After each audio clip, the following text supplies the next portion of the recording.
hoje é dia 1 de abril, 6 de maio e a final, a avaliação final, 24 de junho. Tá? Mas, Tudo bem. só uma pergunta. Por exemplo, as outras matérias até meio de semana?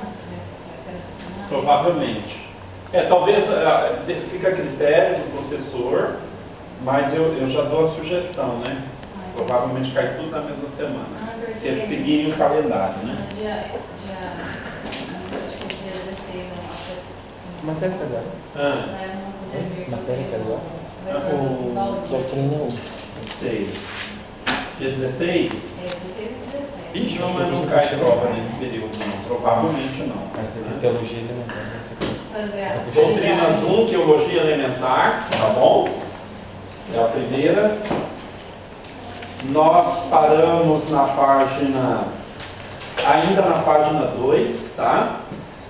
E Ponto 2. Só, poxa vida, então não andamos nada, né? Os dois relatos. Falamos sobre o cânon, né, do Antigo Testamento, a canonicidade da Bíblia, falamos um pouquinho a respeito da inspiração das Escrituras, né? Só que mais para frente, provavelmente hoje já, se der tempo, vamos entrar no assunto de inspiração das Escrituras. Então a doutrina que nós estamos estudando é a briga está grande aí, né? É a doutrina das Escrituras, tá bom? Então vamos orar ao nosso Deus.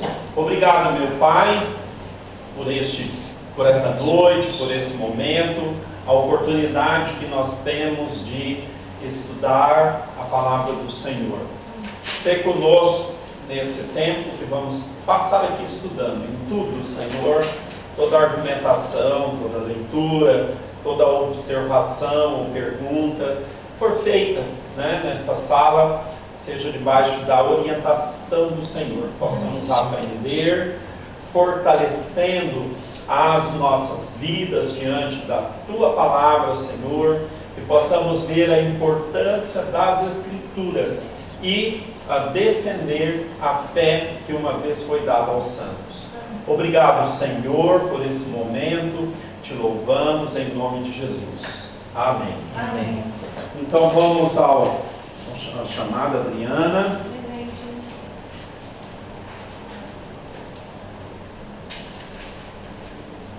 Jorge. Eu. Lucas. Helena. Timothy. Presente.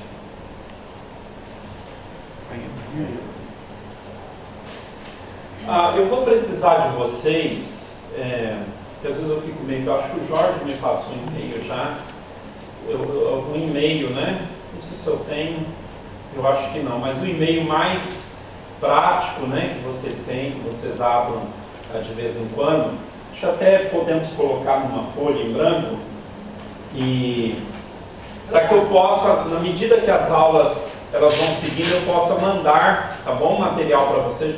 Pastor Tilt, até eu vou mandar o livro de hermenêutica, Obrigado. né, no arquivo. no e-mail, né? Sim. Então, aí o irmão já pode observar. O livro de hermenêutica já trabalhei ele, né? Então está bem, vamos dizer assim, trabalhei as páginas dele, corrigindo algumas coisas, o layout dele, então já vai facilitar bastante aí, né? Amém. Então vocês me passam e-mail, isso, que eu já tenho algum material que eu quero mandar para você, à medida que a gente vai seguindo com as aulas, honesta ou noutra, sempre eu vou estar mandando algum material para enriquecer, né, o aprendizado de vocês, tá bom? Como eu disse, essa matéria, ela não tem muita tarefinha, né? A outra é mais, né, que vocês têm que preencher a apostila, então tem algumas tarefinhas já agendadas, né? E para a primeira prova também.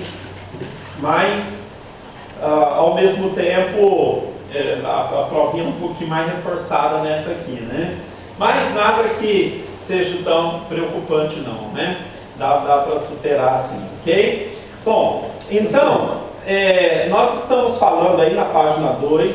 Deixa eu perguntar para o senhor. O Natan falou que o site estava no ar e ele vai disponibilizar alguns arquivos lá no site também. Não sei se o senhor vai saber. Ok, que bom, né? Então eu vou até me informar com ele. E aí você talvez fica mais fácil para o senhor. E aí é bom saber como é que é e já fazer uso também, né? De algo assim, muito bom. As aulas que o pastor Tim está gravando é muito bom, né? O acesso está sendo muito interessante, eu creio, para os alunos, ótimo, pastor. Eu não tenho acessado tanto devido à correria, mas já vi que fica muito bom, excelente trabalho, graças a Deus, né? Porque a gente unindo forças assim, a gente consegue melhorar bastante coisa. Bom, então na página 2, nós temos aí o cânon do Antigo Testamento. Nós já lemos, tá? Número 1 aí, os 3 parágrafos seguintes, tá? Mas enfim, o comentário aí, tá? É que o cânon do Antigo Testamento não é obra do povo, né? Em outras palavras, a resposta é Deus preservou as Escrituras, né? Então, desde quando nós temos o registro desse cânon, né, do Antigo Testamento, ele já foi considerado obra divina e não obra do povo, né? Embora nós entendemos que os escritores são humanos, né? Os escritores são humanos, mas a preservação desses escritos é de origem divina. Então esse é o comentário. Então vou seguir aí lendo o subitem, está vendo? Pontinho 1 maior na página 2, subitem 1, agora subitem 2 aí. Os 2 relatos da assim chamada canonização não o são propriamente o que se refere ao livro de Deuteronômio no tempo de Josias. Nada tem a ver com canonização. O livro era reconhecido como sendo já autorizado por todos que o liam. Então disse Uquias a Zafã: achei o livro da lei na casa do Senhor.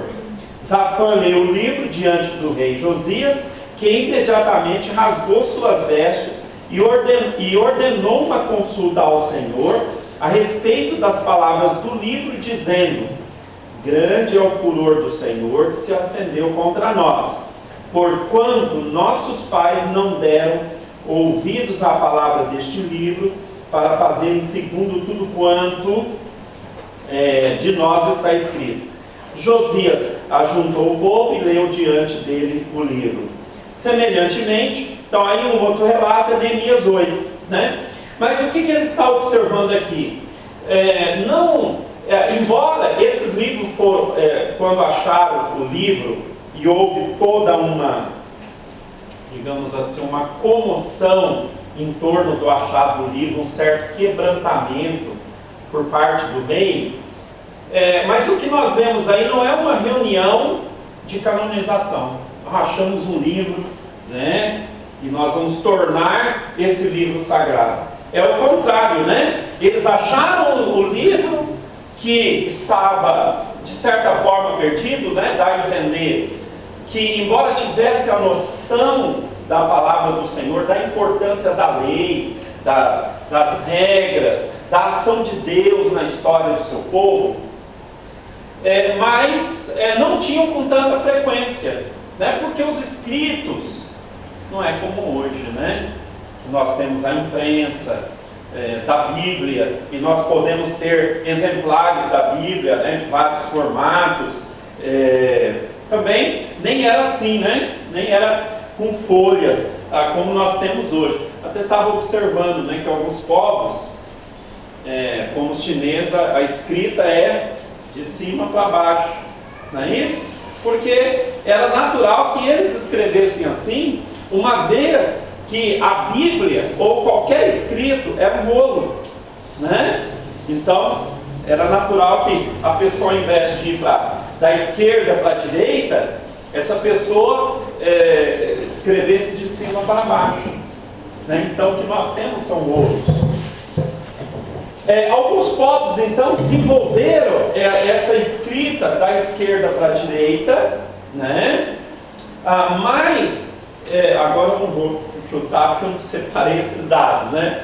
Mas, de fato, a imprensa, vamos dizer assim, um ato de digitar, né, textos, só veio quando? Alguém lembra?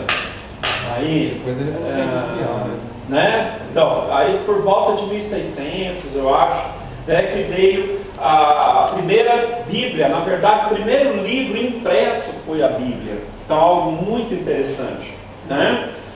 Então, você imagine, ninguém tinha assim Bíblia, né? O povo não tinha a Bíblia na mão, tinha textos, né? Alguns textos, só que às vezes até bem preservados, né? Era uma Bíblia que não rasgava, porque ou era escrita em couros de animais ou em papiros, né? Que era uma planta preparada tipo um papel, né? Era o precursor do papel, mas era um papel, o papiros era um tipo, né? de material bastante rústico. Antigamente tinha um papel, que inclusive eles usavam até para pão, né, para embrulhar pão nesse papel. Mas, na verdade, era um papel rústico, né, e eles pegavam todo tipo de papel e maceravam, sei lá, trabalhavam esses papéis e faziam esse papel rústico. Então, ele era escuro, né, não era branquinho, era um papel escuro e, às vezes, você via até as letras de jornais inclusas, né, nesse tipo de papel. Bom, então o papyrus ele era um tipo de planta, né, que eles usavam para isso e era bastante rústico. Então nem todos tinham, digamos, a Bíblia na mão. Né? Ainda existem alguns países, mesmo na nossa era, né, nós temos alguns países onde o povo não tem a Bíblia completa em mãos, certo? Eu sei de uma igreja na Romênia, já havia escrito sobre isso, né? Que nenhum irmão da igreja tinha a Bíblia completa, porque tinha uma Bíblia para a igreja inteira. Então o que eles faziam? Eles dividiam a Bíblia e ao longo, quando dava para encontrar, então eles trocavam as folhas. Então às vezes alguém conhecia uma história da Bíblia, mas não conhecia toda, né? Conhecia o rei Davi, mas não sabe como é que foi que Davi morreu, né? Conhecia Salomão, mas não sabia certas coisas a respeito de Salomão. Isso era muito frequente.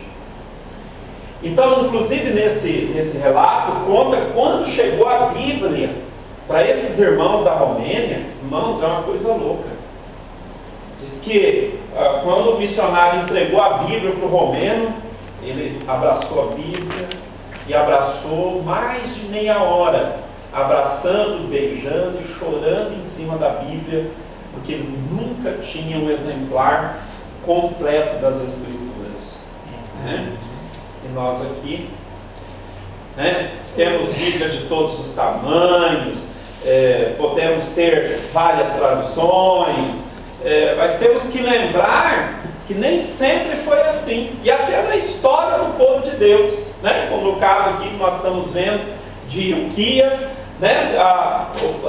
O rei não tinha. Quando ele pegou o exemplar, o rolo, né, da lei, ele ficou impressionado. Nós estamos diante de algo sagrado, e foi uma comoção muito grande que talvez hoje nós não estamos tendo mais ao pegar a nossa Bíblia. Pastor, o senhor acha que a familiaridade e acesso da Bíblia às vezes dá algo que não é tão santificado como foi para as pessoas que foi na igreja para ler a Bíblia ou passar os textos? Tem alguma coisa negativa que tem Bíblia eletrônica, Bíblia de todo tipo, no cada caso do crente talvez tem 5 Bíblias na prateleira. É possível criar uma... Talvez a palavra banalização, né? Eu preciso... Banalizar, quer dizer, tornar banal, quer dizer, não dar a devida importância. Sim. Não dar a devida importância. Mas eu acredito que não é somente esse o fator. Porque graças a Deus, tem nações que receberam com amplitude a palavra de Deus e foram nações que valorizaram a Bíblia. Por exemplo, a rainha da Inglaterra, ela disse em certa ocasião: a Bíblia dá supremacia, não, a Bíblia dá razão à supremacia da Inglaterra. A Inglaterra foi uma nação, e ainda o é, né?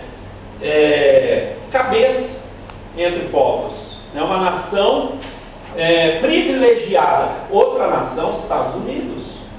Porque por mais que as pessoas descem além nos Estados Unidos e fala que fala, ou acha que os Estados Unidos quer cuidar do mundo, mas, irmãos, não pode negar, por exemplo, primeiro a importância desse país no mundo, como sendo um país que segura ou que combate ou que vai contra o ditadorismo no mundo, né? Como agora nós estamos vendo não sei como é que fala lá, o ditador da Coreia, né? Do Norte, querendo soltar bombas no mundo. Mas quando você pega a história por exemplo, da Inglaterra ou dos Estados Unidos, é simplesmente uma história maravilhosa, né? Por exemplo, a Inglaterra passou por vários reavivamentos, e foi a Inglaterra, pode-se dizer, que trouxe o reavivamento para os solos americanos, né? Através da colonização. E o próprio Estados Unidos já experimentou vários reavivamentos em seu solo. Quer dizer, então não dá para dizer que a quantidade de Bíblia, digamos, contribuiu para que houvesse uma banalização. Pelo contrário, né? A influência da Bíblia, digamos assim, a abundância da palavra de Deus, e essa Bíblia na mão dos avivalistas, né? Seja Jonathan Edwards, né? Quem mais? Whitefield inglês ou? Acho que é inglês. Né? Então, no caso, Whitefield, Moody, Spurgeon mais tarde, Spurgeon em inglês, né? Moody, Spurgeon, Whitefield, mesmo John Wesley, Carlos Wesley, né, que fizeram a diferença pregando a palavra de Deus. São nações que cresceram em cima da Bíblia, com princípios da palavra de Deus. E hoje essas mesmas nações, por exemplo, Estados Unidos, simplesmente está sofrendo porque tem se afastado dos princípios da palavra de Deus. É até lastimável, né? Ver o que está acontecendo hoje nos Estados Unidos, que é um afastamento, não dá para generalizar, obviamente, mas é um afastamento da nação dos princípios da palavra de Deus. E nós vemos o que está acontecendo aí. Certamente estamos vivendo nos últimos tempos, né? Mas, por exemplo, o senhor não acha que, por exemplo, no Brasil a gente nunca teve a Bíblia proibida? Ser proibido consultar as escrituras. Já chegou perto, né? Chegou? Mas o que eu vejo é que as pessoas realmente não tem aquele impacto. Por exemplo, um tempo atrás a gente viu um testemunho de um irmão que se converteu e era muçulmano, né? Acho que eu até coloquei lá. E a luta que ele teve para poder ter uma Bíblia, né? O cara, ele andou uma distância daqui de Dourados para poder ir em outra cidade, para poder ter sua Bíblia. Ele pediu para o missionário trazer a Bíblia uma vez para ele lá, eu esqueci o país onde ele estava. O missionário esqueceu, não levou a Bíblia, demorou meses para ele ter a sua Bíblia, porque ele estava sem a Bíblia. Então, quando ele teve aquela Bíblia, ele se emocionou e guardou e se converteu através daquela Bíblia. Recentemente, no domingo passado, a gente teve lá na nossa igreja uma missionária que ela trabalha lá na Ásia, na China comunista, e ela contando a história de como é na China a perseguição que tem. Hoje em dia está mais leve, mas o tempo, ela está lá há 20 anos, se não me engano. Então quando ela chegou lá era bem complicado de levar as escrituras, tinha perseguição, as pessoas...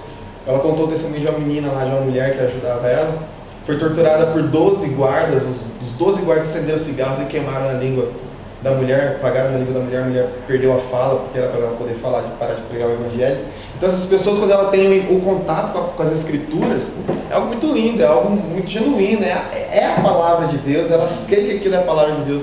E o que eu vejo que, por exemplo, nossa cultura, que é uma cultura já habituada com a Bíblia, é um livro que, como o pastor falou, se encontra em qualquer lugar, as pessoas não dão esse valor e tem por muitas vezes a Bíblia como um conto de histórias, sabe? E mesmo os cristãos mesmo, às vezes você prega uma passagem onde Jesus curou, Jesus curou, é maravilhoso, e as pessoas simplesmente não sei, não entendem. Estão acordando, né?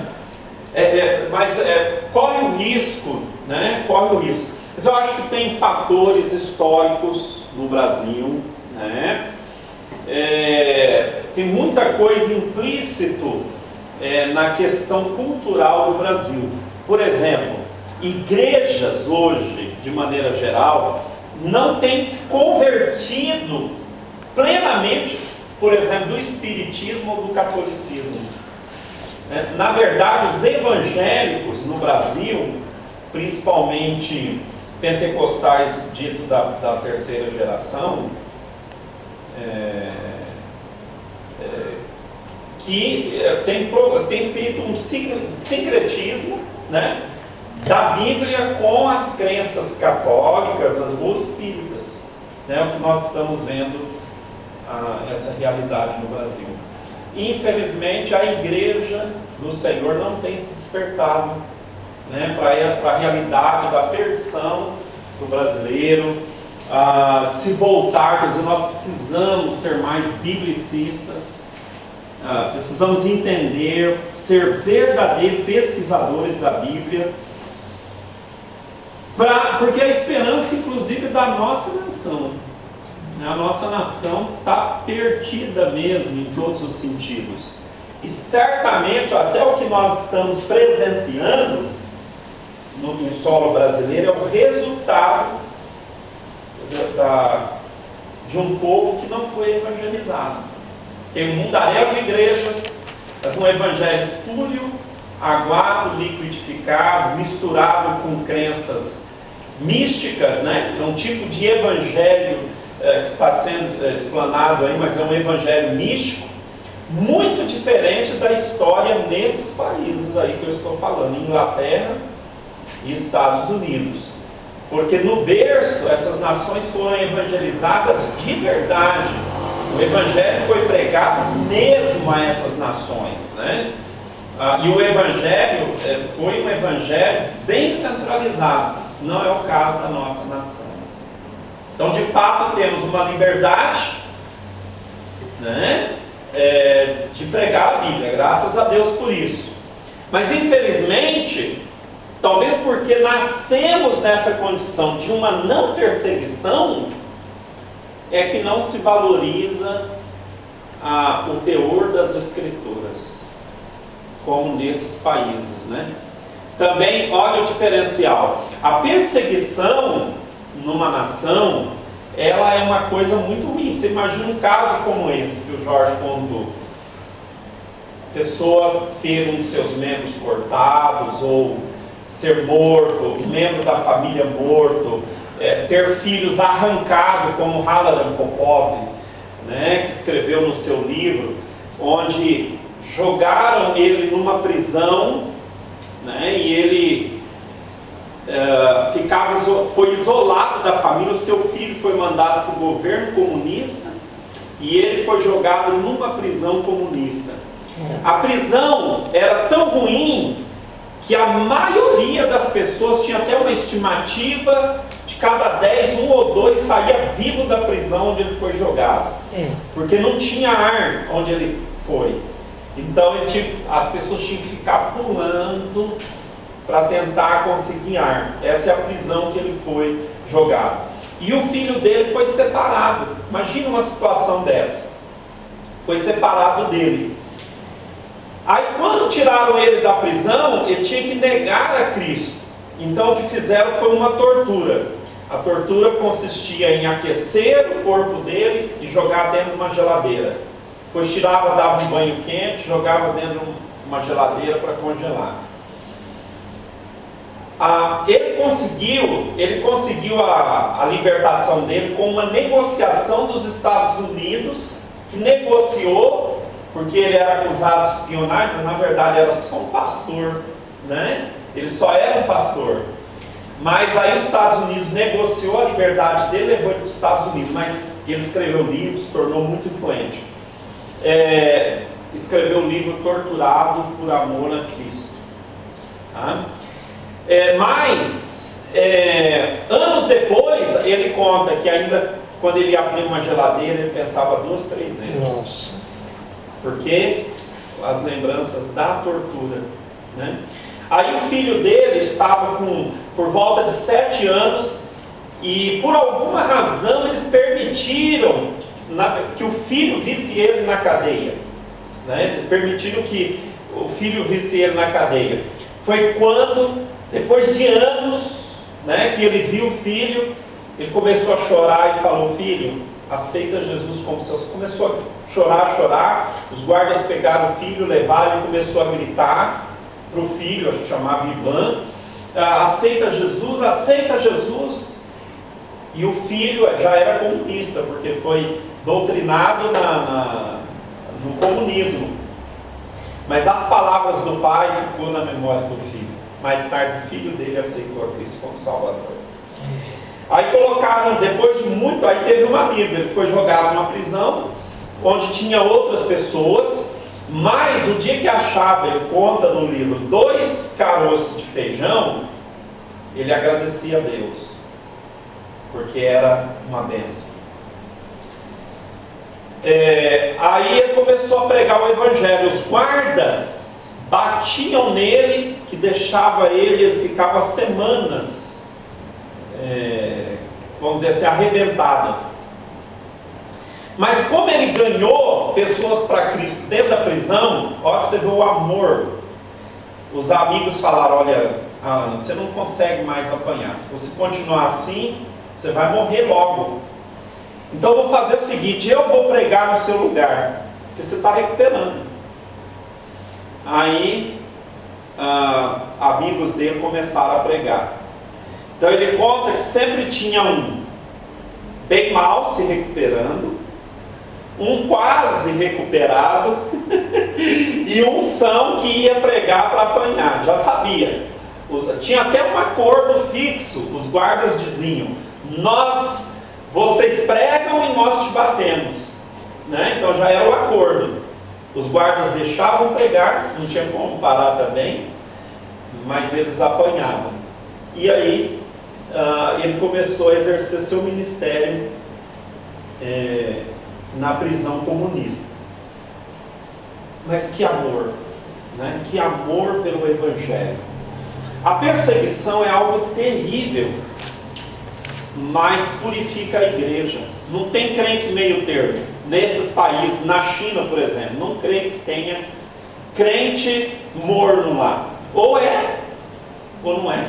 Entendeu? Não tem pessoas que vão brincar porque sabem que estão brincando com a vida. Então, ou vai ser crente, servindo a Deus mesmo de verdade, ou não vai querer mesmo o Evangelho.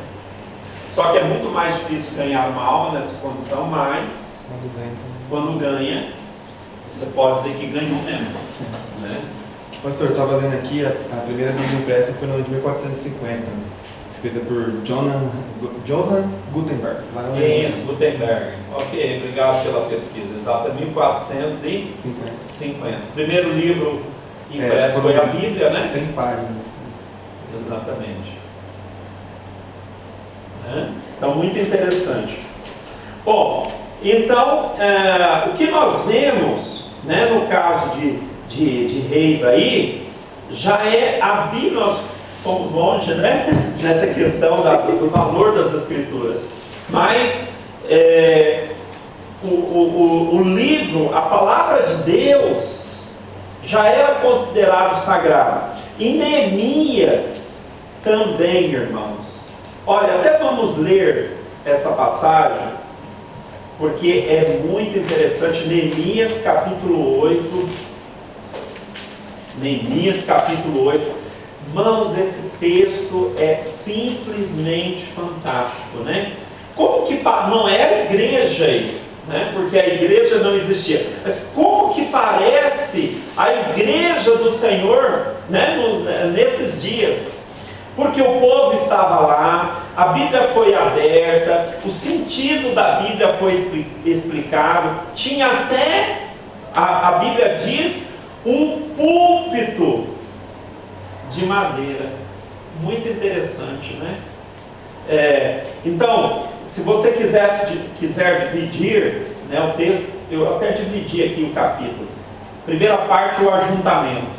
Segunda parte do capítulo, a leitura. Depois o culto, verso 4. Verso 5, a reverência. Verso 7, o ensino, né? Verso 1 e 2, o ajuntamento.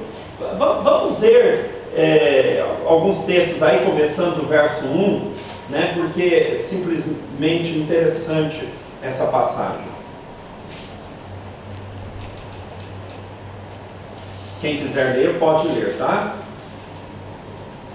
E chegado o 7º mês, e estando os filhos de Israel nas suas cidades, todo o povo se ajuntou como um só homem, na praça, diante da porta das águas.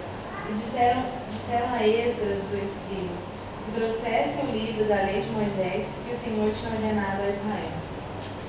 E Esdras, o sacerdote, trouxe a lei perante a congregação, assim de homens como de mulheres, e de todos os sábios para ouvirem, no primeiro dia do 7º mês. E leu nela, diante da praça, que está diante da porta das águas, desde a alva até o meio-dia, perante homens e mulheres, sábios, e os ouvidos de todo o povo estavam atentos ao livro da lei. E Esdras, o escriba, estava sobre um púlpito de madeira, e fizeram para aquele fim.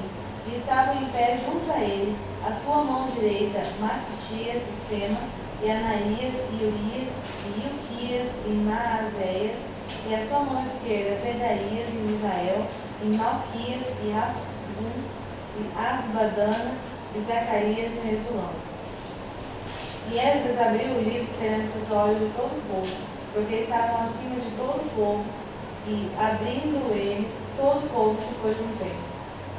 E Esdras louvou o Senhor, o grande Deus, e todo o povo respondeu, Amém, Amém, levantando as mãos, e inclinaram-se e adoraram ao Senhor, com o rosto em pé.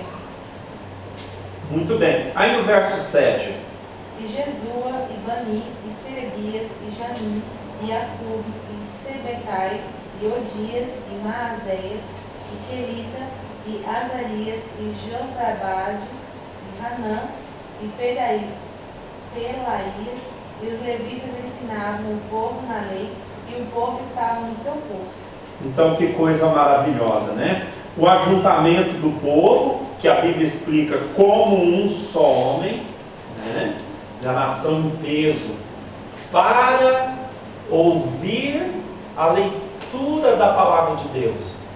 Irmãos, está aqui um negócio que a igreja ela tem perdido, né? Em se tratando de valorização, dentro daquilo que a gente estava falando, né?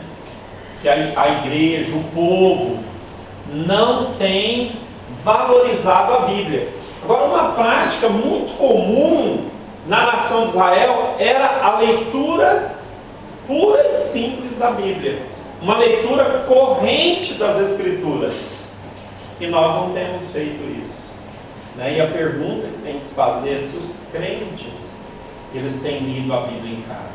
Provavelmente a maioria do povo não está lendo a Bíblia em casa. Né? Então a gente tem que, se queremos um reavivamento, nós temos que incentivar o povo a ler a Bíblia, né? A leitura corrente das Escrituras. Embora todo lidar com a Bíblia é importante, você pode ler, você pode decorar, você pode ouvir, não é isso? Um sermão, você pode estudar, já falei, ler, ouvir, decorar, são 5, né? Me ajuda. Eu posso ler, decorar, ouvir, estudar, meditar. São 5 itens que eu posso fazer com a Bíblia. Mas certamente a leitura é um excelente método de aprendizado do crente. A leitura corrente das Escrituras. Então isso deve ser bem enfatizado, né? E para nós também, procurar fazer. Você pode ver que muitas vezes a gente encontra esse mandamento, né, para que se leia a Bíblia, e era um costume na nação de Israel que a Bíblia fosse lida. Por que a leitura ela é de importância? Primeiro, pelo conhecimento do crente, né? Pode ser. Segundo, porque quando você lê a Bíblia, você vai entender o contexto do que você está lendo. Isso é uma das regras da hermenêutica, inclusive. Quais são as regras da hermenêutica? Qual que é a primeira? Já aprenderam a primeira regra? A Bíblia interpreta a própria Bíblia. Não é isso? Qual que é a segunda regra? Usar as palavras, se sentir usuário comum. É necessário usar as palavras e seu sentido usuário comum. E a terceira regra? Já chegaram nela? O contexto do... É necessário estudar as palavras no que indica o conjunto da frase, né? E depois, então, o conjunto da frase e depois. Também é necessário estudar os textos que antecedem e precedem o texto. Uma grande maneira de você compreender a Bíblia é analisar o texto à luz do seu contexto. Às vezes as pessoas acham que o pastor sabe tudo de Bíblia. Na verdade, o irmãozinho vem, pastor, esse texto eu não estou entendendo. Na verdade, que a gente conhece são regras. Vamos ver aqui. Por que esse texto está falando isso? Por causa do que vem antes e pelo que está sendo dito depois. Né? Então, se a gente conhece certas regras das Escrituras, obviamente isso ajuda, mas é preciso ler a Bíblia, né?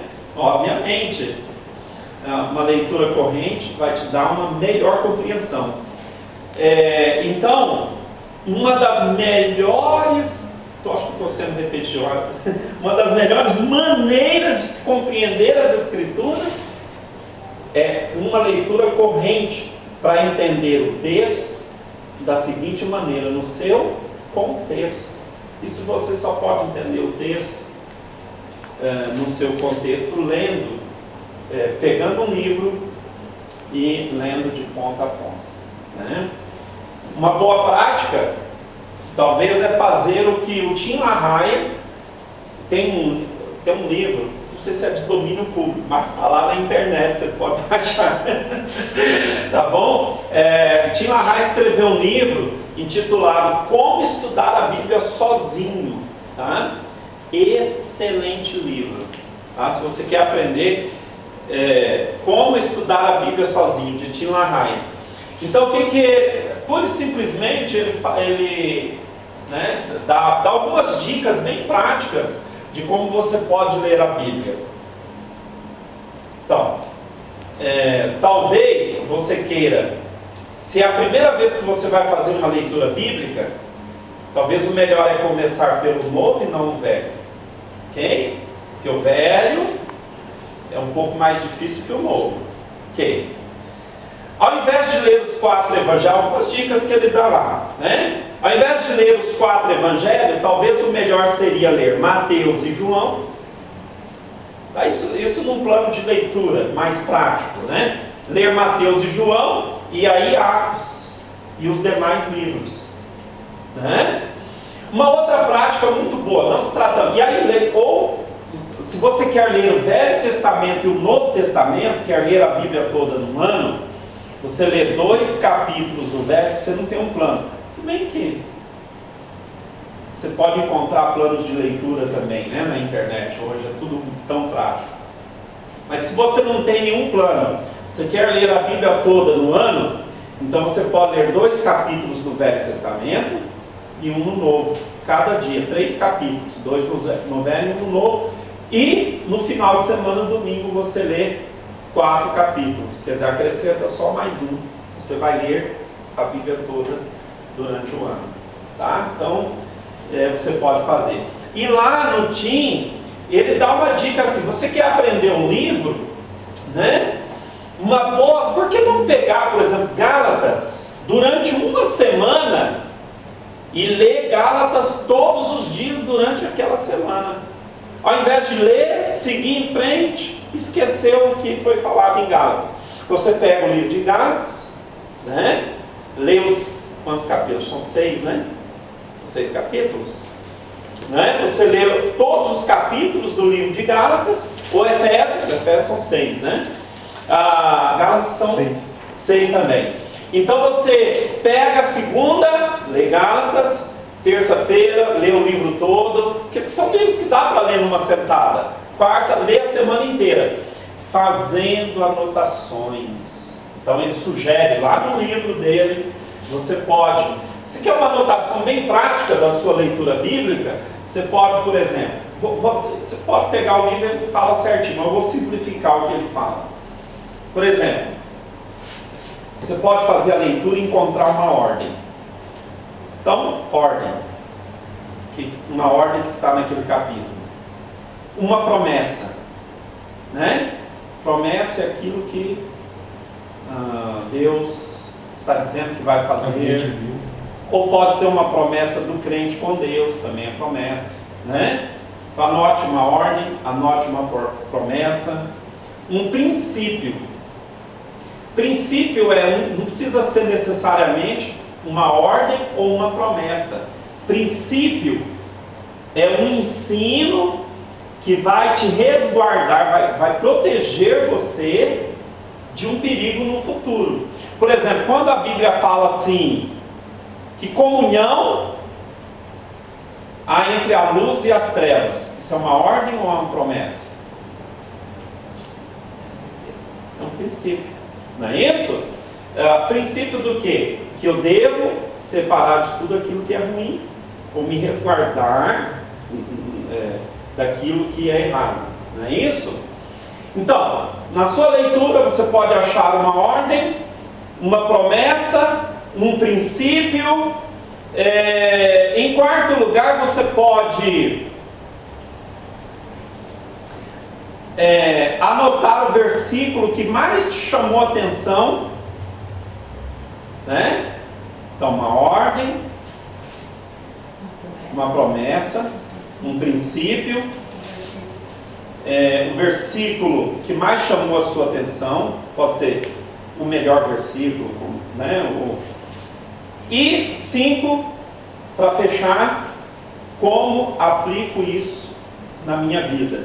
Ao fazer a sua leitura corrente, como eu aplico algo que eu li na minha vida, quer dizer, como eu posso usar isso, ou para me ajudar a minha família, ajudar um irmão, ajudar um ente querido. Tá vendo? Então, ao invés de simplesmente fazer a leitura, torne a sua leitura interessante, procurando esses itens. Como é que o senhor sabe disso, pastor? Porque eu já fiz o método, né? Ele era em inglês. É fantástico. Homem da fé. Eu li o livro de George Miller mais de 5 vezes. Era um livretinho, uma biografia. Mas é um dos livros que eu mais li, né? Normalmente eu gosto de ler, se o livro é bom, eu vou ler mais do que uma vez, com certeza. É outra prática boa. Né? Se você tem um livro que você gostou, não leia ele uma vez só não. Uma vez você vai pegar por cima, leia aquele livro 2, 3 vezes, né? Faz uma programação, vou ler esse ano, o ano que vem, o outro, né? Agora, a história de George Miller é o seguinte: ele Deus para resumir, né? Entregou aos cuidados dele um orfanato, ou vários orfanatos. Então tem histórias fantásticas. Ele foi chamado o príncipe das orações, porque Deus respondia às orações de George Miller numa maneira que todo mundo ficava impressionado. Diz que num determinado dia ele estava no orfanato, não tinha nem pão e não tinha leite. O que ele fez? Ele foi orar a Deus, né? Pôs os joelhos no chão, porque não tinha, e os meninos precisavam ser alimentados. Sabe como é que é o orfanato, né? Pouco recurso, muita criança e muitas dificuldades. Mas quando ele orou a Deus, diz que apareceu o Senhor, era uma chácara, apareceu o Senhor, e motivo: Sr. George Miller, eu estava indo para a cidade e a roda da carroça que leva o leite, né, quebrou, porque ela ainda usava aquelas rodas de madeira, né, daquele tempo onde as rodas eram, e ela passou em cima de uma pedra e quebrou. E ele falou: agora não dá tempo de eu arrumar a roda, não tem como eu levar o leite na cidade, temos aqui vários galões de leite, o senhor não aceita? E ele falou: e como, né? Traz os galões. Era a resposta de oração. Só que ele voltou à oração de novo e falou: Senhor, obrigado, né, pela maneira como o Senhor respondeu. Mas ainda falta o pão. Temos o leite, eles têm o que beber, mas não têm o que comer. Em seguida, bateu outra pessoa lá no portão. Sr. George Miller, o seguinte: não sei o que aconteceu, mas a nossa padaria teve um problema. Não sei se é o tempo, o que foi. Eu estava fazendo pão, toda a fornada de pão ficou estranho, o formato dos pães. O pão está ótimo, mas a padaria onde nós vendemos é uma padaria elitizada. Os nossos fregueses não vão aceitar esse tipo de pão. George Miller falou assim: as nossas crianças não vão se importar nem um pouquinho com o formato do pão, pode trazer. E aí naquele dia, né, por resposta de oração, ele teve o pão e o leite para as crianças. Bom,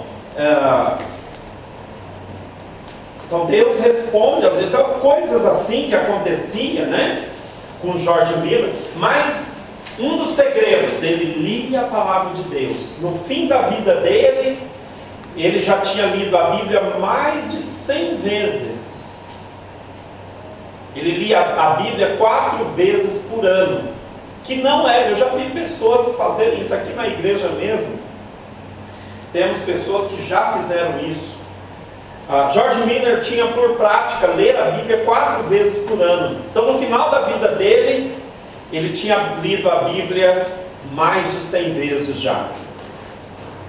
E ele não podia ler a Bíblia, ficou praticamente cego, mas ele pregava a Bíblia, porque ele já tinha decorado textos e textos inteiros das Escrituras. Né? Que importância devemos dar à palavra de Deus? Esses textos, então, mostram o seguinte: Zafã, Josias, considerando a Bíblia como sendo um livro sagrado. Alguém pode ler o subitem 3 para nós, da página 2? Vamos tentar seguir um pouquinho mais, né? No Antigo Testamento não há registro de aceitação formal pelo povo de nenhum dos livros pertencentes às segunda e terceira divisões do cânon.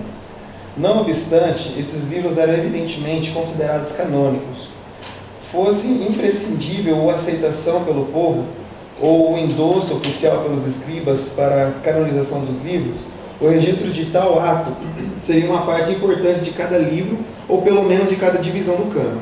Mas não existe nenhum registro dessa natureza. A explicação óbvia é que os livros eram reconhecidos como canônicos desde o princípio. Entenderam aí? Né? Não houve uma reunião de canonização da Bíblia. Como o catolicismo fez.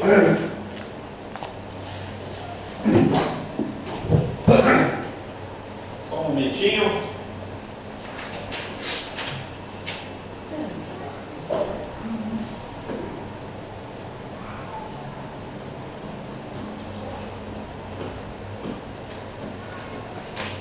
Como o catolicismo ele fez com os livros apócrifos, né? No concílio, agora eu não lembro qual o nome do concílio, em que aqueles livros foram considerados canônicos. Nós não vemos isto em relação aos livros que nós temos no cânon aqui das Escrituras.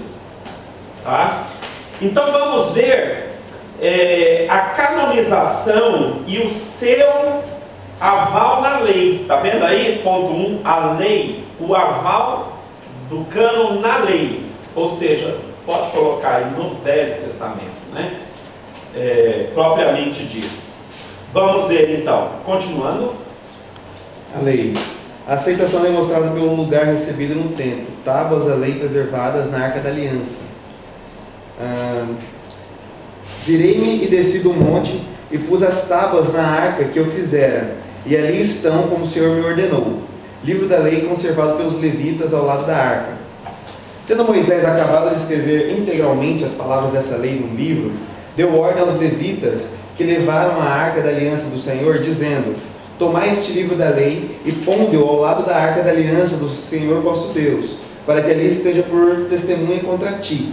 Escrituras achadas no templo nos dias de Josias. Está vendo então? Havia, o que nós estamos vendo nesses textos? Havia uma importância do livro, da existência do livro, do registro da palavra de Deus, entre o povo do Senhor em determinados momentos, no templo, né? No tabernáculo, junto à arca, né? Então era no tempo do sacerdote Ilquias. Então já havia a importância. Então aprendemos o aval do cânon na lei, não é isso? Então já reconhecido na lei. Item B, próximo, aceitação demonstrada pelo reconhecimento de sua autoridade. Tá? Então, nós vemos o reconhecimento da autoridade do livro, da palavra de Deus, entre o povo de Deus. Pode ler para nós? Próximo aí o pastor quer ler? Página 2 itemzinho, lei 1, itemzinho B. No meio da página 3. 2 Reis 22:8? Não. Abaixo. Aceitação. Pode começar aí. Aceitação demonstrando pelo reconhecimento da sua autoridade. A lei devia ser lido na presença do povo cada 7 anos. Deuteronômio 31:10-13. Ordenou-lhes Moisés, dizendo: ao fim de cada 7 anos, precisamente no ano de remissão, na festa dos tabernáculos, quando todo a Israel virá comparecer perante o Senhor teu Deus, no lugar que este escolher, lerás esta lei diante de todo o Israel. Ajuntai o povo, os homens, as mulheres, os meninos, o estrangeiro, graças a Deus, que está dentro da vossa cidade, para que ouçam e aprendam. Temam o Senhor vosso Deus e cuidam de cumprir todos a palavra desta lei, para que seus filhos que não a souberam ouçam e aprendam a temer ao Senhor vosso Deus todos os dias que viverdes sobre a terra a qual eles, passando o Jordão para o processar. Poxa vida, que maravilhoso, né? E cai dentro daquilo que a gente estava falando, pelo texto que a gente pegou anteriormente, que é o livro de Neemias. O povo se ajuntou como um só homem, né? Como um só ser. A palavra de Deus foi lida, o sentido foi explicado. Mas o que nós vemos aqui em Deuteronômio? Havia uma ordem explícita, né? Que houvesse esse ajuntamento ao fim de cada 7 anos. A nação inteira deveria ser reunida para tão somente ouvir a palavra de Deus. Será que nós entendemos a seriedade disso? Será que a gente faz isso? Ou não deveríamos fazer isso com os nossos filhos? Pura e simplesmente abrir a Bíblia, ler a Bíblia, contar histórias já, né? Muito importante. Mas ler textos, né, da palavra de Deus, porque era, no caso da nação de Israel, uma ordem, né? Próximo, itemzinho B. O povo era exortado a obedecer. 2 Crônicas 17:9. Ensinaram em Judá, tendo consigo o livro da lei do Senhor, percorriam todas as cidades de Judá e ensinavam ao povo. Continuando, pode continuar. O rei devia ter uma cópia para regular suas decisões. Deuteronômio 17, 18. Também, quando se assentar no trono do seu reino, escreverá para si um translado desta lei no livro, do que está diante dos levitas sacerdotes, e o terá consigo, e nele lerá todos os dias da sua vida, para que aprenda a temer ao Senhor seu Deus, a fim de guardar todas as palavras desta lei, e estes estatutos para os cumprir. Isso fará para que o seu coração não se eleve sobre os seus irmãos, e não se aparte do mandamento, nem para a direita, nem para a esquerda, de sorte que prolongue os dias do seu reino, ele e seus filhos no meio de Israel. Muito bem. Então está vendo a evidência, a força que a palavra de Deus tinha sobre a nação de Israel, a nação, o povo, o rei.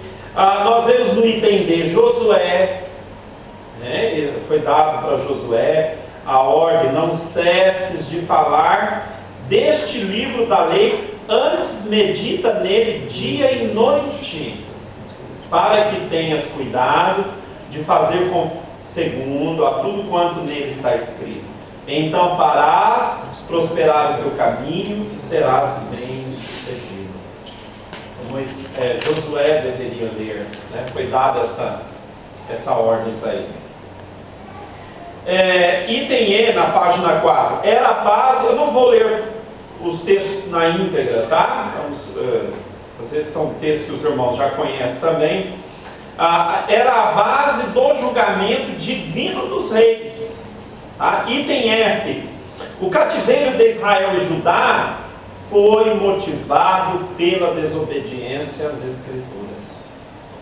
A gente acompanha, né, a história da nação de Israel, e o que nós vemos mais tarde é: por desobediência às Escrituras, o povo finalmente é levado em cativeiro, né? Porque deixaram de lado a palavra de Deus. Então o povo foi levado em cativeiro. Bom, a Bíblia diz: bem-aventurada é a nação cujo Deus é o Senhor, né? Então quando a nação ela tem por evidência as Escrituras, o Senhor Deus vai trabalhar com aquela nação numa maneira que vai proteger aquele povo de muitos males. Isso é o que torna certas nações, como nós falamos, supremas, né? Nações fortes dentre os povos. não é o caso, né, do nosso país, que não tem nenhuma preocupação em guardar a palavra de Deus ou observar o que preceitua as Escrituras, mas as consequências, obviamente, nós estamos vendo aí. Pastor Carlos, nós viu que é tão sério quando o povo desobedeceu Deus, pessoas morrem na hora. No Novo Testamento, alguém falou numa aula que no começo da igreja as pessoas desobedeceram e foi um exame por todo mundo. Mas hoje em dia, aparentemente não tem esse mesmo batido na desobediência que Israel tinha, ou também a igreja no começo tinha. Talvez tenha, e nós não identificaram como o julgamento na hora. O que o senhor fala sobre isso? Eu acredito que no caso de Ananias e Safira, eu não creio que o critério de julgamento de Deus foi diferente em relação ao pecado, né? O pecado da mentira é sempre sério. Mas eu acredito que no caso deles, Deus, conhecendo a proporção que o pecado traria para a obra de Deus logo no início, por esse fato, Deus, conhecendo a proporção do pecado deles para a obra, Deus decidiu não mostrar misericórdia, simplesmente isso para eles. Porque misericórdia é Deus, é o reino. Está brincando aí, né? Quer que tire o ventilador? Não, deixa, né? Melhor, né? Alguém disse assim, que graça é Deus nos dando o que não merecemos. Misericórdia é Deus não nos dando o que merecemos. Tem diferença, não tem? Sim. Graça, Deus dando o que não merecemos. Misericórdia é Deus não dando o que merecemos. No caso de Ananias e Safira, então Deus resolveu decidir, nesse caso, não mostrar misericórdia. Eu não vou deixar, né, por enquanto. Vai ser punido agora. Bom, Deus, Ele é soberano e Ele age como Ele quer, né? A Bíblia diz que há vasos para honra, há vasos para desonra. Ele não tem obrigação nem de culpar a vida de ninguém, mas Ele assim o faz por misericórdia dEle. Então, portanto, Deus, na sua soberania, resolveu punir Ananias e Safira imediatamente após o pecado. Certamente com outros será assim também, ou já foi assim também, que Deus puniu imediatamente ao pecado. Mas haverá indivíduos que pecarão aos olhos humanos até o último dia da vida deles e aparentemente não têm sido julgados nessa vida, mas não podemos titubear do fato, não nos enganar, porque até a Bíblia diz: tudo que o homem semear, isso ceifará, né? Então, uma eternidade de vidas separado com Deus não compensa para o homem nem todo o pecado da vida dele, né? Nem toda a prosperidade do ímpio não compensa, nem que ele ainda que ele tivesse 200 anos de vida ou mais em pecado, não vale a pena, tendo em vista que essa alma vai passar uma eternidade de afastamento com Deus. Então, como explicar o caso de Ananias? Soberania de Deus. É a maneira como Deus decide, na sua soberania, tratar com o homem, tanto a nível de nação, quanto individualmente também. Como explicar que algum crente piedoso, servindo ao Senhor, morra bem cedo de forma trágica? Ou que receba no seu corpo físico males que são inexplicáveis, como o caso que o Jorge contou. Uma pessoa fiel com Deus, De repente, quantos guardas, né? 12 guardas, pega essa pessoa que serve a Deus, que prega o Evangelho, comete barbaridades, talvez em alguns casos até violentam, né? Tiram ou cortam membros daquela pessoa, ou matam. Como que entender isso à base de alguém que está hoje vivendo aqui em liberdade, foi salvo até, mas não faz nada, ou um crente carnal vivendo no pecado e está vivendo tranquilamente? Mas obviamente tudo se explica, no caso do salvo ou do ímpio, tudo se explica no encontro com Deus, né? No caso da igreja, haverá o julgamento bema. Não é, no caso do salvo, não é para saber se é salvo, é o julgamento das obras, né, dos crentes. Mas ali existe a recompensa e a diferença no bema de quem serviu a Cristo verdadeiramente. Haverá uma recompensa pela maneira como eu servi a Cristo. Isso é bem claro em Coríntios, né? Se alguém sobre este fundamento edificou uma obra que é madeira, feno e palha, né? Vamos até ler na íntegra, acho que é melhor do que tentar aqui.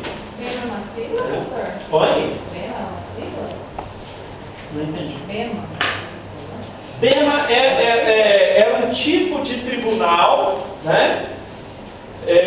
Cujo nome era um tribunal comum aos homens, tá? Mas essa palavra bema foi pego para simbolizar o julgamento da igreja, porque a igreja vai passar, após o arrebatamento, a igreja vai passar por um julgamento, mas não para decidir salvação, né? Mas das obras dos crentes.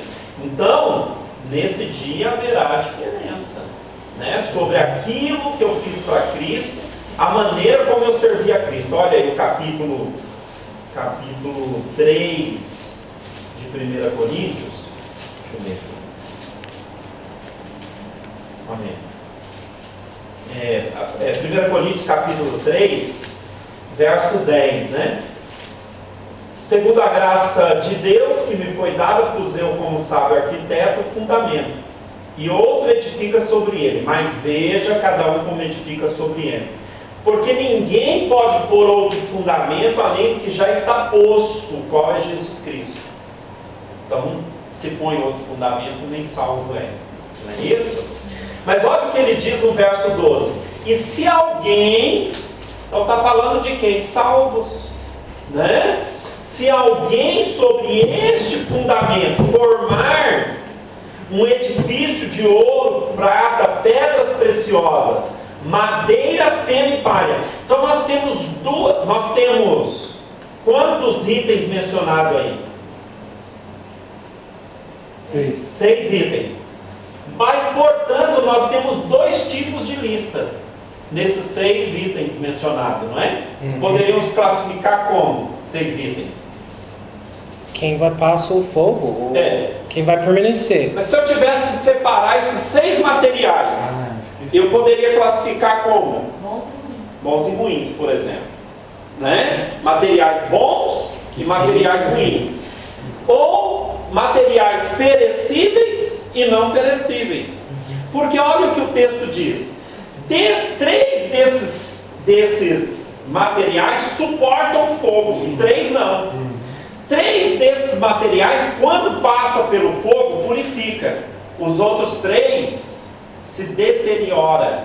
E está se referindo a quê? Às obras dos salvos. Olha aí. A obra de cada um se manifestará, na verdade, o dia declarará, porque pelo fogo será descoberta. E o fogo provará qual seja a obra de cada um. Está falando dos salvos ou perdidos?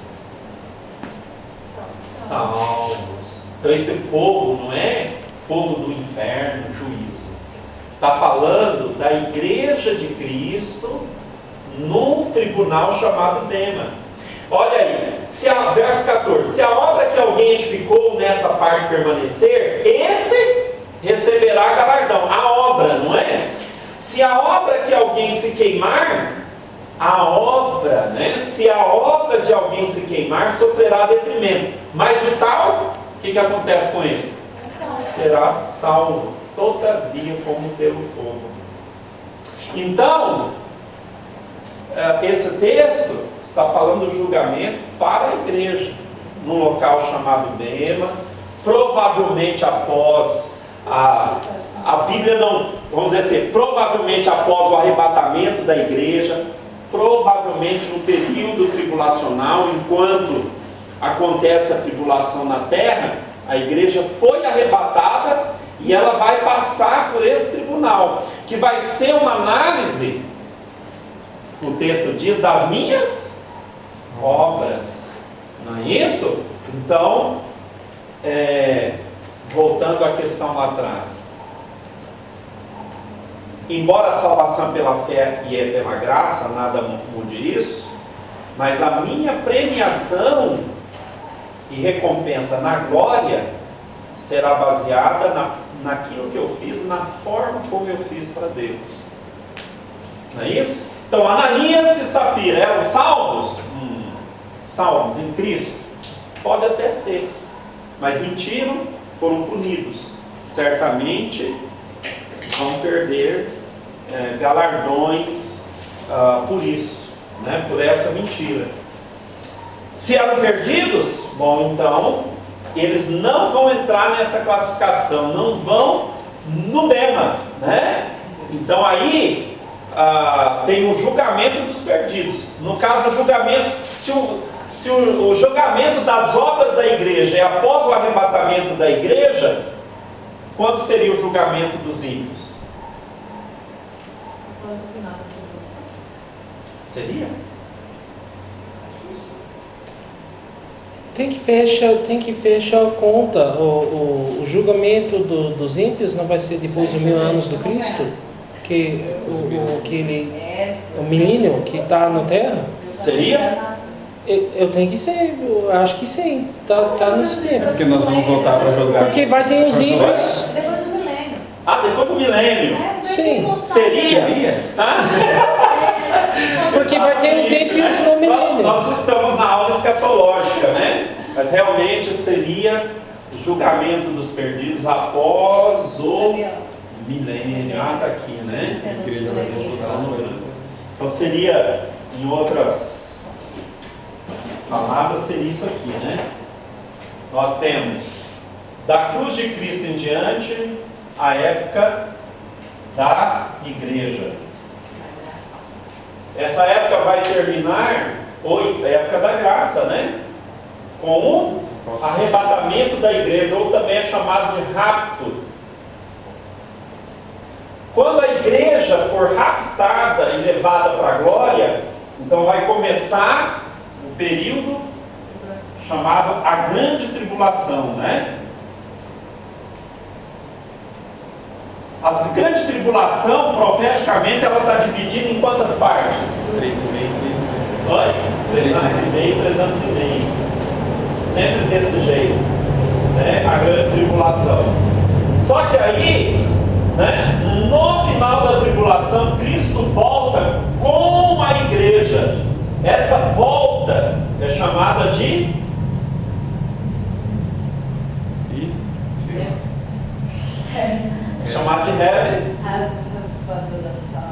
Revelation? Revelação. Pastor? Revelation, the return of Christ, his return. O retorno do Cristo, não é? Retorno. Revelação. Revelação de Cristo. Tanto que você, ao observar a volta de Cristo, olha bem, na Bíblia, você vai ver que alguns textos mostram que a vinda é repentina e começa a grande tribulação. Noutras mostra que Cristo volta e começa o reino milenar, não é isso? Uhum. Então, o Bema provavelmente vai dar após o arrebatamento da igreja. Por quê? a igreja ela vai passar por essa inspeção das obras. E provavelmente, depois do bema, nós temos as bodas do Cordeiro. Vai ter uma festa no céu que Jesus inclusive falou na ceia, não é? Que ele vai comemorar na glória. Então vai ter as bodas do Cordeiro. Mas após o retorno de Cristo à Terra, no final da tribulação, começa o milênio. E só depois do milênio é que tem o julgamento dos ímpios. Ok? Então o julgamento dos ímpios é muito diferente do que menciona o tribunal de Cristo, que é para a igreja. Sim. Ok? Agora, quando você lê a Bíblia, e você, por exemplo, quando o texto diz assim: estando duas moendo, uma será tomada? Estando dois numa cama, um será tomado? A pergunta que eu faço para você, só para você pensar, e você pegar o texto, só para você pensar. Olha bem, se o texto está falando do arrebatamento, o tomado é o salvo, correto? E o deixado é o perdido, deixado para ficar na tribulação. Não é isso? A maioria das pessoas pensam isso. Um será tomado, o outro será deixado. Então, deixado é o perdido. Só que se o texto está falando da revelação, o tomado é o perdido. E o deixado é o salvo. Por que deixado? Para entrar com Cristo no milênio. Pegou o raciocínio? O tomado é o perdido. Tomado para ser lançado no lago de fogo. E o deixado vai ficar para entrar com Cristo no milênio. Então, você lê o texto está falando do arrebatamento da igreja ou está falando da revelação? Porque se o texto está falando da revelação, o deixado é o salvo. Entendeu? Sim, pastor. O entendimento do senhor é no começo do milênio não vai ter ninguém que não está salvo entrando esse período no mundo? O senhor está falando que no começo do milênio não tem ninguém que não está salvo. No começo. Nenhum perdido vai entrar no milênio no começo. Nenhum perdido. Porque a Bíblia fala no final da tribulação que Jesus voltará com a sua igreja. Vários eventos acontecem. A batalha do Armagedon. A Bíblia diz que o anticristo e o falso profeta serão lançados vivos. Olha bem, a Bíblia diz que os primeiros a estrear o lago de fogo será a vez que o falso profeta, não é isso? Eles serão lançados no final da tribulação vivos, os dois, dentro do lago de fogo. Cristo vai travar uma guerra contra as nações inimigas do Messias. Então eu acredito que no milênio vai entrar salvos para reinar com Cristo no milênio. A igreja vai reinar com Cristo e vai entrar no milênio as pessoas que foram salvas durante o período da tribulação. Então, com esse entendimento, o julgamento final vai ser antes do milênio, não depois. O senhor está falando. Agora veja bem, o milênio não é o céu, né? Não, embora vai entrar pessoas salvas, nós temos que entender que, poxa, aí fugimos bem da matéria aqui, mas nós temos que entender que, veja bem, a gestação e o período de nascimento, de vida, vai ser como nos dias atuais. A longevidade do ser humano vai mudar, as características da Terra vai modificar, correto? Sim. Então, provavelmente, em 1000 anos, vai ter mais gente na face da Terra do que tem hoje. com tudo funcionando. Quer dizer, o ser humano que vai entrar no milênio, vai entrar já com o conhecimento que tem.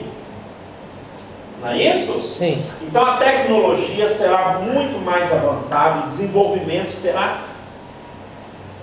Não dá nem para calcular o quanto. A Terra vai popular, né?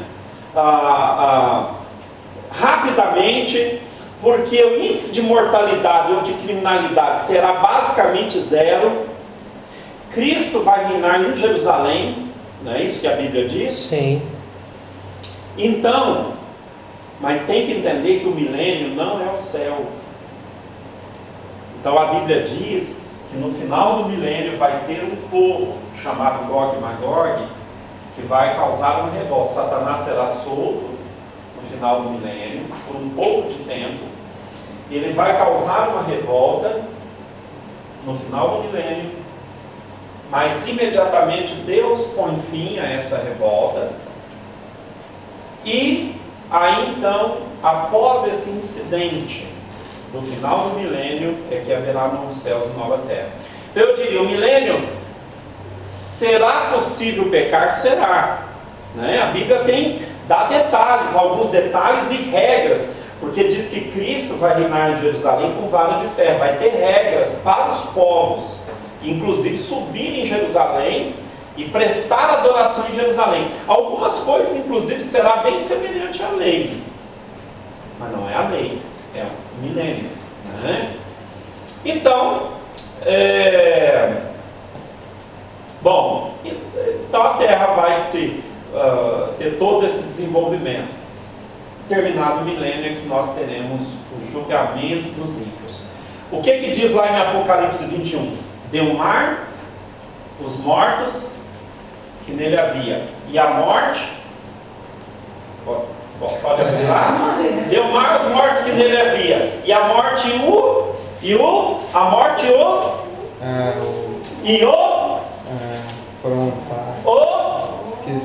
É 21, que é? Quando não tem mais morte, não tem mais... Pode ler, é 21, Apocalipse 21, de 21:4, que não tem mais morte, não tem mais tristeza, chorando isso. Peraí, deixa eu ler o texto errado, peraí. Pastor, é o 23. A 20, tá, não. É o capítulo 20, versículo 13. E deu o mar os mortos que nele havia, e a morte e o inferno deram os mortos que neles havia. Olha. E foram julgados cada um. Tá. Verso 14. Então, 20, eu falei 21, é 20, verso 14. Olha aqui, ó. Deu o mar os mortos que nele havia, e a morte e a morte eu estou lendo o texto. 14, verso 14. A morte inferno deram os mortos que nele havia. Então isso quer dizer, de acordo com a Bíblia, onde vão agora os mortos sem Cristo? Para o inferno. Onde vão os salvos em Cristo?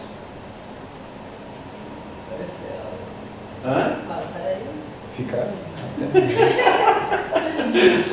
Na verdade, os salvos em Cristo vão para o céu, na presença de Deus. Mas, isso após a morte de Cristo, não é?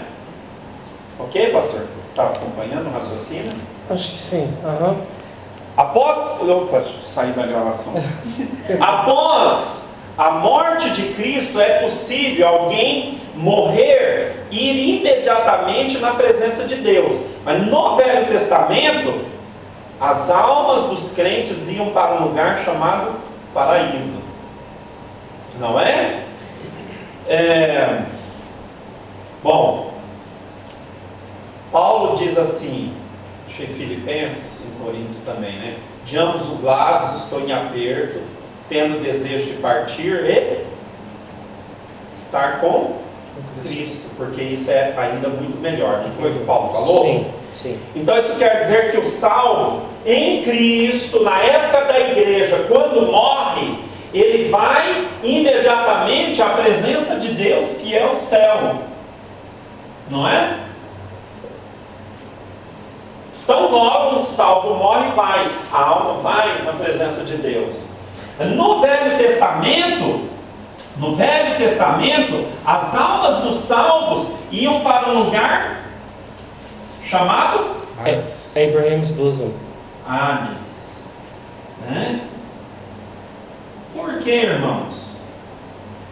Não ia imediatamente na presença de Deus como na época da igreja. Por quê? Por quê? O que o Senhor está perguntando a necessidade dos santos do Velho Testamento não ir no céu?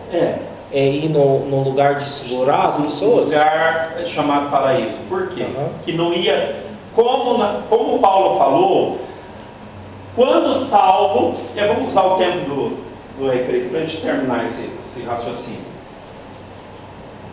Paulo mostrou que a alma do crente vai imediatamente na presença de Deus, correto? Na dispensação da graça. Na dispensação da graça. Sim. Mas dos crentes do Velho Testamento não era assim. Eles iam para um lugar chamado Hades. Sim. Né? Por que a alma do crente do Velho Testamento ia para esse lugar e não ia na presença de Deus? A resposta está aqui. Jesus não deu sacrifício em tempo. Atualmente, Ele não deu o sangue dele diante do Pai. Exatamente. Enquanto Cristo não havia sido morto na cruz, não havia, pode-se dizer assim, a garantia dos crentes do Velho Testamento de ir ao céu. Então, o sacrifício de Cristo é que tornou possível a nossa presença com Deus imediatamente após a morte. Por isso que Paulo falou, não é? Eu estou em aperto, tendo desejo de partir e estar com Cristo, porque isso é ainda muito melhor. Quer dizer, Paulo tinha a plena certeza que ele não ia para o Hades, ele ia na presença de Cristo, ok? Uhum. E Cristo está no céu. A Bíblia diz que ele entrou aonde? No Santo dos Santos, no céu, na glória. Agora, a passagem, por exemplo, só para clarear um pouco mais, a passagem de Lucas, do rico e Lázaro, não é? Ambos morreram. O Lázaro foi para onde, diz o texto? Do lugar com Abraão. Lugar de Abraão, do Hades. E o rico foi para onde? Para o inferno. Então, o que dá a entender, irmãos, é que com a morte de Cristo, Cristo pegou esse lado chamado Hades, porque a passagem de Lucas, ela não é uma parábola, ela é uma história. Sim. Ok? Porque parábolas não mencionam nome nem de pessoas e nem de lugares. E o texto diz que o rico estava num lugar de tormento, ele estava agonizando, não é isso? Uhum. E ele, de alguma maneira, ou pelo menos naquela hora, ele podia, era um lugar após a morte, em que ele podia ver Lázaro sendo consolado no seio de Abraão. Esse lugar é chamado Hades. Agora, o que dá a entender pelas Escrituras, que após a morte, o sacrifício de Cristo, Cristo pegou esse lugar e levou para o céu. Esse lugar não existe mais. Ele pegou o lugar ou as almas? Desocupou as almas desse lugar, ou do lugar, não sei, e levou, né, para o céu após a sua morte. A Bíblia diz assim, não temos tantos textos, tá? Mas a Bíblia diz que Cristo levou cativo o cativeiro. Como é que é, pastor? It led captivity captive. Viu? Tá vendo? Mas quando falam, tem um raciocínio que fala que quando Cristo morreu, ele desceu até o Hades para vencer a morte e tudo mais. Então, Então. Cristo deixou claro que quando ele fosse morto, ele ficaria 3 dias no paraíso, no seio da terra. Então Cristo nasceu sob a lei. Onde é que ele veio? Com certeza ele veio aqui e ficou 3 dias nesse lugar, não nesse. Falou pra galera. Embora tenha uma teoria, não vou entrar nisso porque a gente vai estudar isso para frente. Tem um texto que alguns acreditam que ele pode ter pregado até para essa classe aqui. Não ficar os 3 dias. Pode ter, vamos dizer, para esse lado, ele disse: olha, eu morri por todos e garanti. Em outras palavras, eu vou apresentar meu sangue ao Pai e venho buscar vocês para o céu também. E para esse lado, ele teria dito: vocês estão condenados. Há quem crê nisso, mas se discordar, isso não muda, entendeu? Isso não vai mudar a teologia de ninguém. Mas há quem olha o texto por um lado e falou que, porque o texto diz assim, que Cristo foi e pregou aos espíritos em prisão, entendeu? Então alguns acreditam que Cristo teria até pregado aqui, mas há outros pontos de vista. Mas, olha,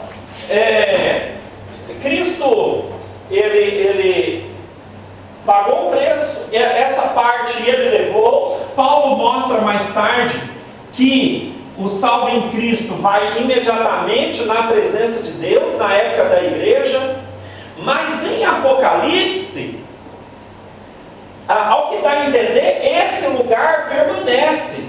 Esse lado foi tirado, os salvos em Cristo vai para o céu imediatamente. Mas hoje, ainda os ímpios, tanto do Velho Testamento, quanto da época da igreja, e ao que dá a entender, até a época da tribulação, os perdidos de todas as épocas, são lançados no inferno. Por quê? Porque olha o texto de Apocalipse,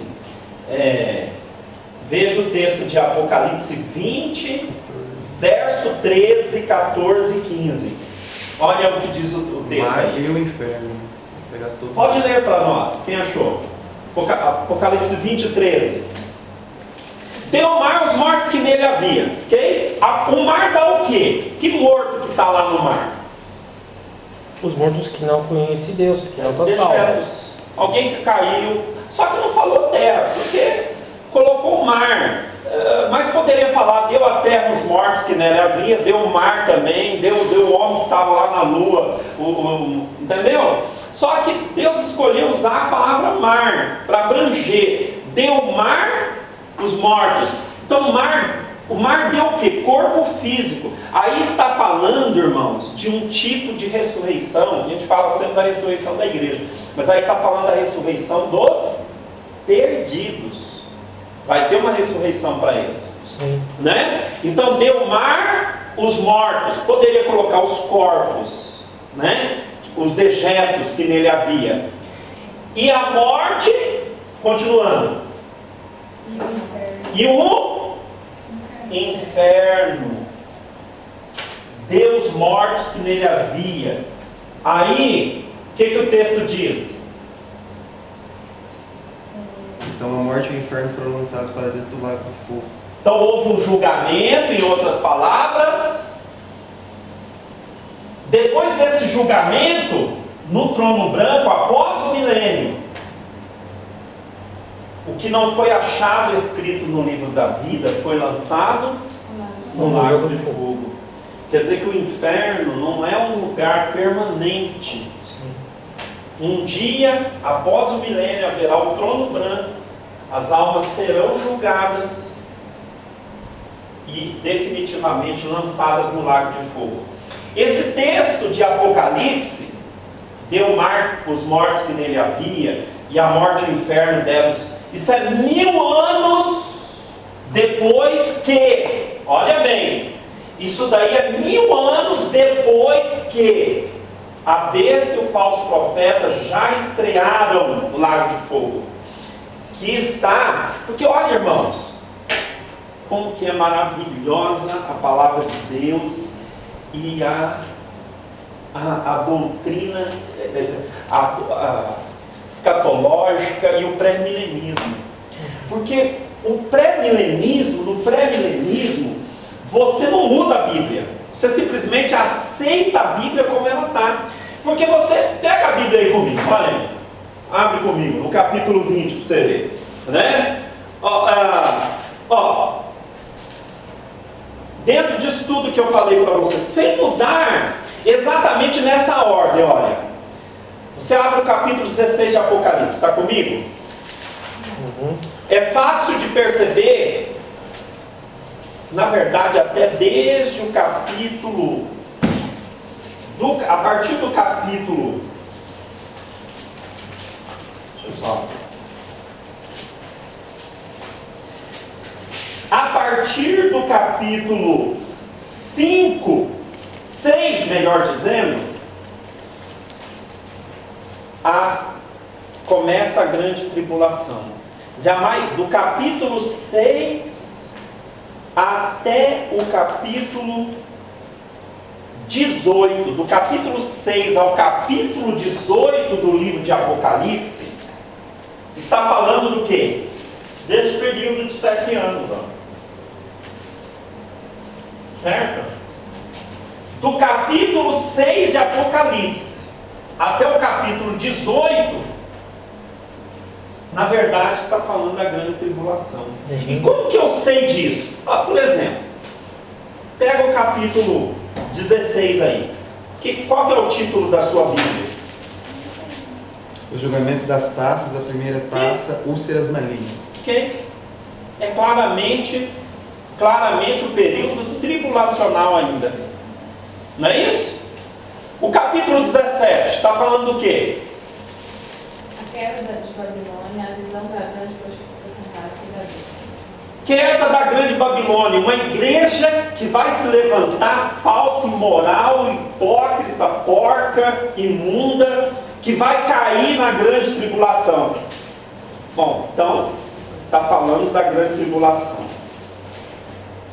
Olha, só que, provavelmente, capítulo 19, e mais para o fim da tribulação, tem o quê? Capítulo 19. A queda da Babilônia, alegria e triunfo no céu. Capítulo 19?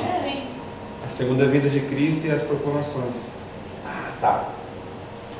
Queda da Babilônia e as bodas do Cordeiro. Tem aí? Ok. Então, sabe-se que o capítulo 19 está aí entre o final da tribulação, não é isso? Capítulo 19, versos 11 adiante, fala do quê? Advento de Cristo. Vitória de Cristo sobre a besta e sobre o falso profeta.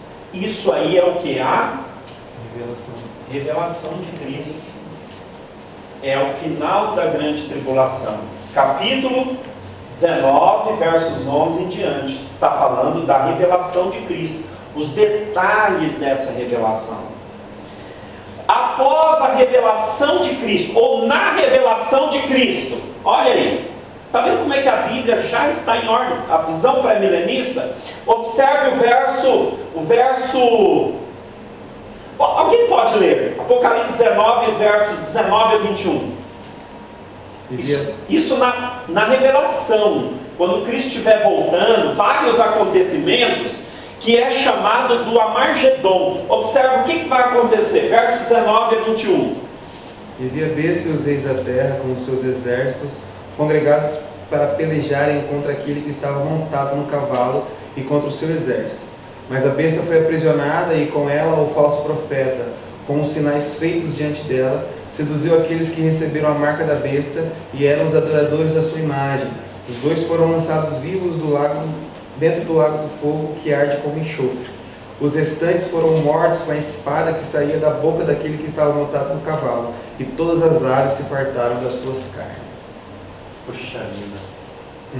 Cristo vem, pega os dois personagens, faz o que com eles? Lança no lago do fogo. Não é isso? E diz o texto? Por quanto tempo?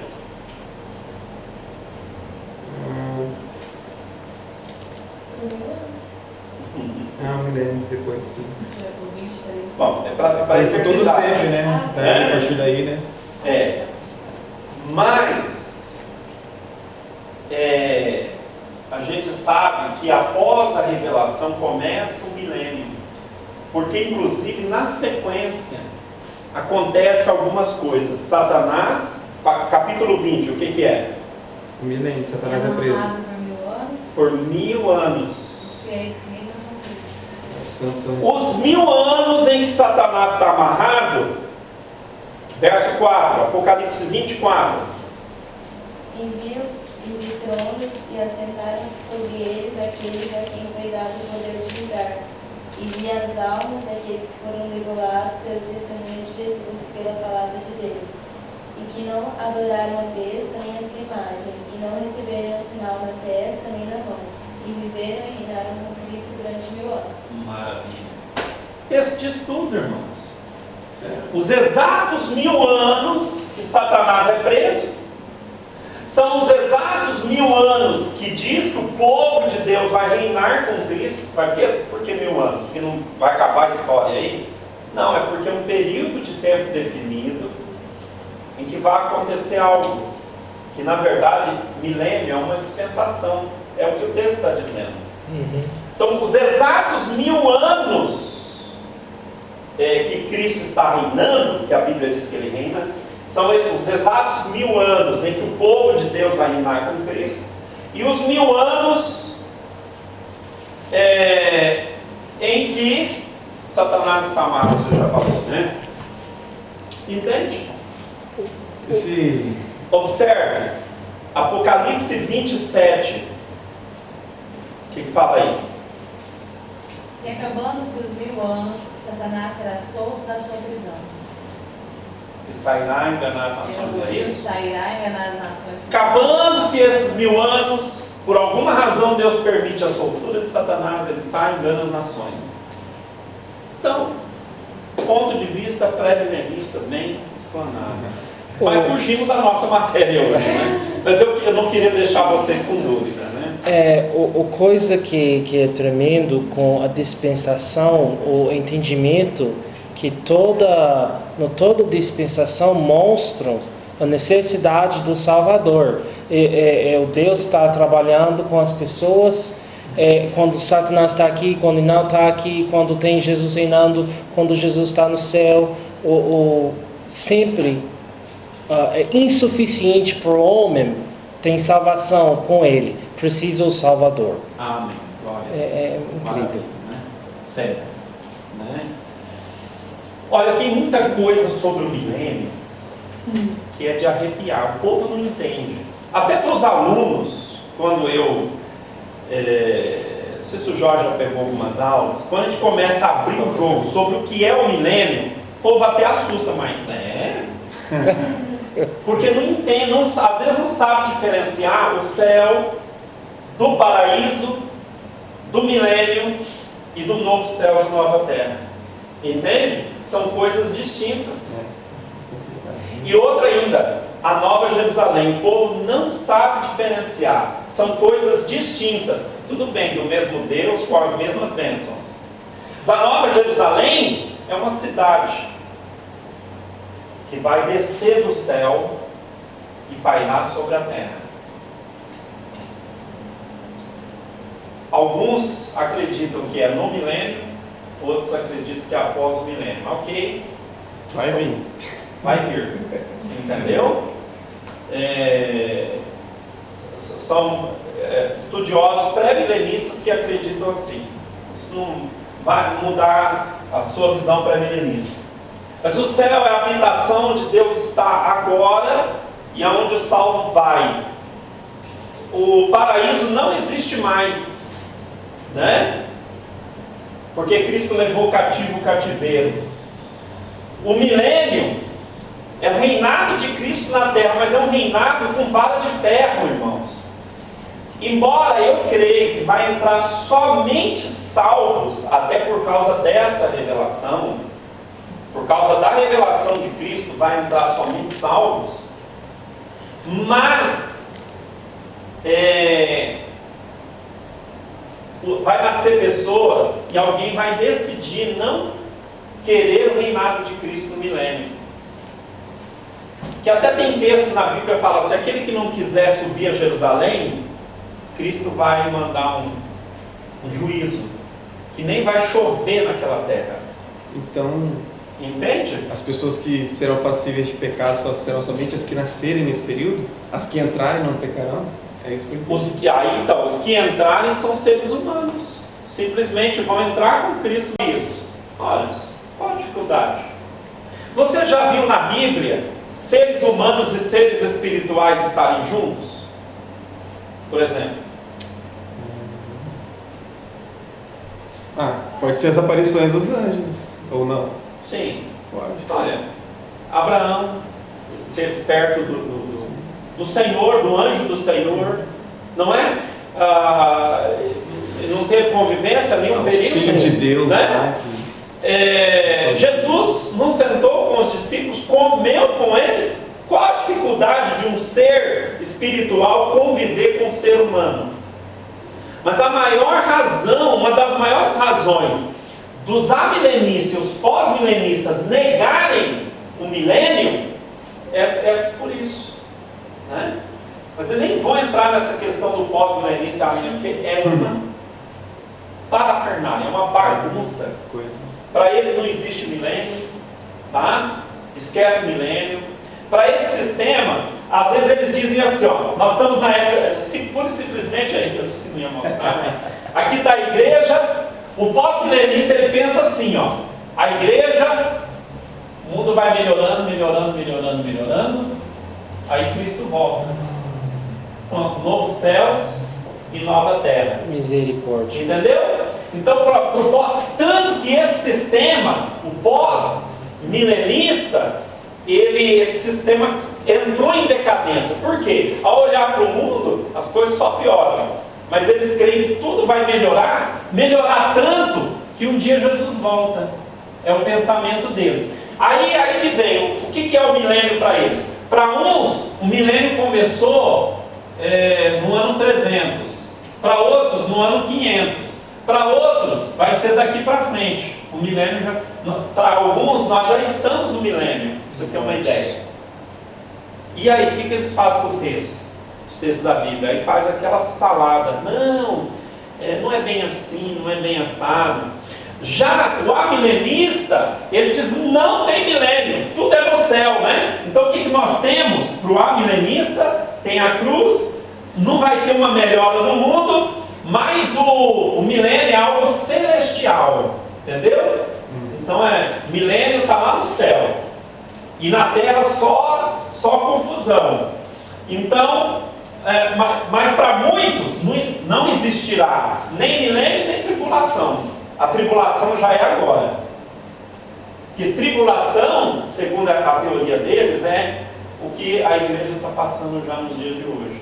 Então esquece um período específico de tempo que a Bíblia chama tribulação, no caso do amilenista.